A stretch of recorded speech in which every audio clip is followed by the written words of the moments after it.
Hey guys, we're back at it again at Android Central Live, SDC13, and obviously with this being a Samsung developer conference, we have a lot of note-taking, Note 3, Note 10.1 stuff going on. This is Andrew with Papyrus, and he's got quite a bit to show off here with the stylus and the Note 3. Yeah.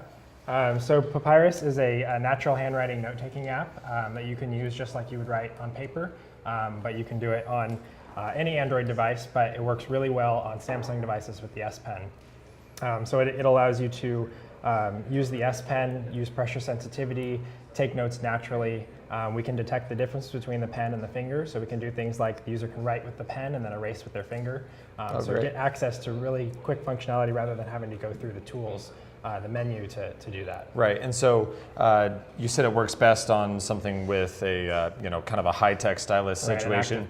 Was that really easy to integrate with Samsung's custom stuff there? Yeah, well actually in Android 4.0 they actually added active pen capability to the actual Android SDK, so we're able to use it on any device that supports an active pen. And so what kind of interesting things are you seeing people using this for? Are they just jotting down grocery lists, or are they drawing caricatures or something? Yeah, it's been amazing. We've seen people use it just for simple things like grocery lists, taking notes in class, taking notes at business meetings, and then we've been also astounded by people who have drawn amazing things. There's one guy in particular who draws these polar bears in comics, and so he's just created amazing drawings, one of which is one of our screenshots in the Google Play Store. Oh, great. It's vector based, so that's one of the main differentiators between our other between our competition. So that allows things like you can. Why don't you show us if you have an example of how that would work for you? Yeah. So here I've written some notes. I can zoom in, and as I zoom in, it redraws it. So great. It still looks good instead of pixelated at a different zoom level. That also allows us to export it as a PDF, and it retains that vector content, so then you can share it with other people. No matter what size screen they're viewing it on, it still looks good. And I'm sure that makes a difference when you're looking at something like the Note 10.1 or some of these higher res tablets that are 2500 by 1600. You can work with something and then blow it back up or scale it down and not have it distort, because if you draw a fancy polar bear art or something, you want it to look good on the bigger screen too. Exactly. So what kind of stuff can you do with your notes once you take them?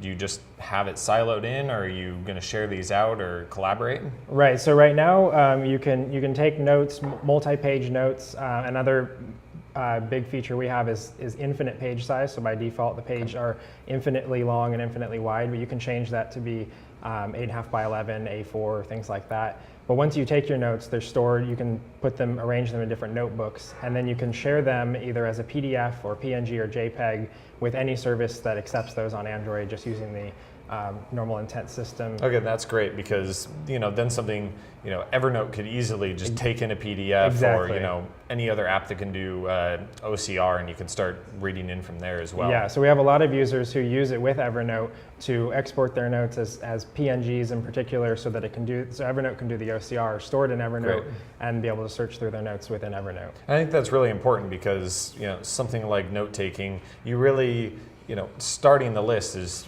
of course, just the beginning of what you're going to do with it. You want to be able to act on it with somebody else, or sketch up on something. What do you think about this? Send it over. Do you guys have a simple system for somebody to mark it up, send it over, they mark it up and send it back? Is that the collaborative kind of stuff that? Right. So we don't have. You can mark something up and you can send it over. We don't have. Being able to send it back. Our #1 requested feature is PDF import. And that's something we're working on right now and hope to have available soon. And that will allow people to import a PDF document, whether it's slides from an event like this, or a teacher's presentation, to an invoice in a small business where somebody just wants to be able to fill it out, mark it up, email it to as many people as they need to, then they could import it into Papyrus, continue to mark it up, and email it back. Right, and then the possibilities are limitless there once you start moving around. So you had a couple of good examples there in a school setting and a business setting. What is the coolest example that you've heard of from somebody that's using your app to do something really interesting? Well, we've definitely been amazed with how artists have used it. That was not an intended thing. I'm not an artist. Right. I created this originally to be able to take notes better in school when I was in college. Okay. And so I've been amazed at how people have been able to use it for doing drawings, all the way to taking notes, and like you said, just simple to-do lists or grocery lists, right. Simple things like that. It's really interesting to see what, a couple simple enabling features such as the pen, and then a couple apps are built. Papyrus is one of them, and then everybody just jumps off from there, and all of a sudden people transition from regular pen and paper to seeing the benefits of being able to sketch it out and send it off and everything like that. Exactly. So, do you have anything else that you want to demo for us really quick? I know that you showed us a lot of interesting features in Papyrus. Yeah, I can. So with the vector graphics, that allows us to also do things like, if I choose the selection tool, I can select any of these things, move them around. I can change the thickness after the fact. I can change the color. Resize it. I can copy and paste what I've drawn to great.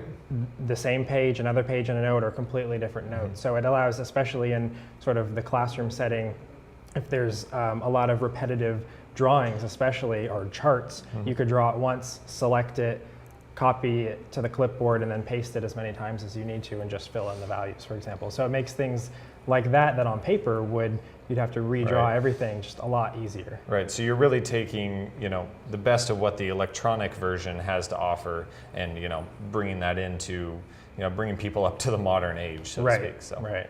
All right, well, that's fantastic. Andrew, we appreciate you talking about Papyrus with us, and of course, with the Galaxy Note 3 as well. Yeah, thanks for having me. Yep, thanks a lot, guys. We'll be coming back with even more talks about apps, talks about all kinds of services. This is Android Central Live at SDC13.